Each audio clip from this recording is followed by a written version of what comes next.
ভবপারের করি কেমন অমর প্রেম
বাংলাদেশের শ্বশুরবাড়ির ঘটনা। আগেকার মা মাসিরা কাজ করতে হতো যে তাদের পায়ে আলতা পরা, কপালে সিঁদুর পরা, এমনকি ভালো একটা শাড়ি পরবে সে সময় তাদের ছিল না। এক বুড়ি সংসারের কাজ করে বিকেল বেলায় গেছে পাড়ায় ঘুরতে। একটু মন দিয়ে শুনবেন, বিশেষ করে যাদের হাতে শাখা আছে, কপালে সিঁদুর আছে। ওই বুড়ি যখন ঘুরতে গেছে, এদিক ওই বুড়ির যে বুড়ো মানে স্বামী দেহ রেখেছে। কিছু ভক্তরা ওই বুড়িকে খুঁজতে খুঁজতে গিয়ে দেখতে পায় ওই বুড়ি পাশে এক বাড়িতে বারান্দায় বসে কথা কয়। ওই ভক্তরা বলছে, ও বুড়ো মা, বুড়ো মা, তুমি বাড়ি চলো। ওই বুড়ি বলছে, কেন রে, বাড়ি যেতে হবে? বলছে, তুমি তো এখানে বসে গল্প করছো, ওদিকে তোমার স্বামী তোমাকে ছেড়ে চলে গেছে। ওই বুড়ি বলছে, ওরে না, আমার বুড়ো আমাকে ছেড়ে চলে যেতে পারে না। কথাটা একটু মন দিয়ে ভাববে, বুঝবে। এই বুড়ি কি বলছে? আমার বুড়ো, এই যে আমার কথাটা বলা সহজ নয় মাগো। আমার বুড়ো আমাকে ছেড়ে চলে যেতে পারে না। ভক্তরা বললে, না না বুড়ো মা, সত্যি সত্যি তোমার বুড়ো আজকে তোমাকে ছেড়ে চলে গেছে। বাড়ি চলো, দেখবে। ওই বুড়ি বাড়ি এসেছে। বাড়ি এসে দেখতে পায় সাদা কাপড় মুড়ি দিয়ে একটা মানুষ উঠানের মাঝখানে শুয়ে। ওই বুড়ি কিন্তু তখনও কাঁদে নাই, ঘরে গেছে। ঘরে কি আজকে মনের মতো করে পায়ে আলতা পরেছে, ভালো একটা লাল পেরে শাড়ি পরেছে, ভালো একটা ব্লাউজ গায়ে দিয়েছে।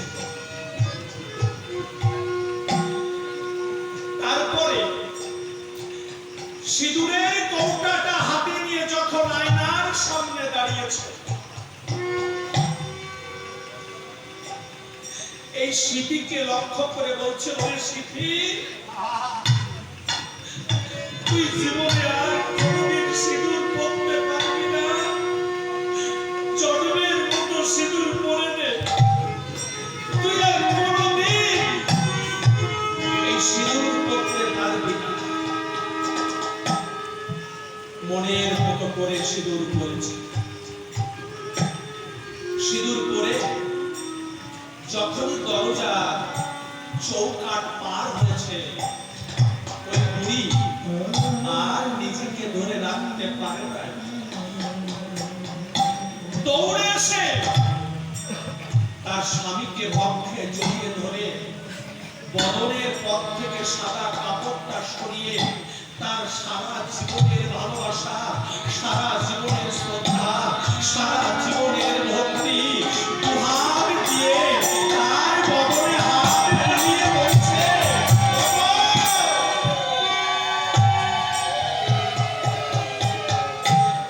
আজকে তুমি চলে গেলে, তুমি তো আমাকে বলেছিলে জীবনে কোনোদিন তোকে ছেড়ে আমি চলে যাব না। তুমি তো আমাকে বলেছিলে আমি জীবনে কোনোদিন তোর ভাত কাপড়ের কষ্ট মান রাখলে না? তা তুমি যদি তোমার কথার মান না রাখতে পারো, কেন কেন তুমি আমাকে কথা দিয়েছিলে? দাঁড়াও অবুড়ো, তুমি একটুখানি দাঁড়াও, আমি তোমাকে বেশি দূরে যেতে দেব না, আমি আসছি। এই কথা বলে তার স্বামীকে বক্ষে জড়িয়ে ধরে ওই সাদা কাপড়টা মুড়ি দিয়ে শুয়ে পড়ল।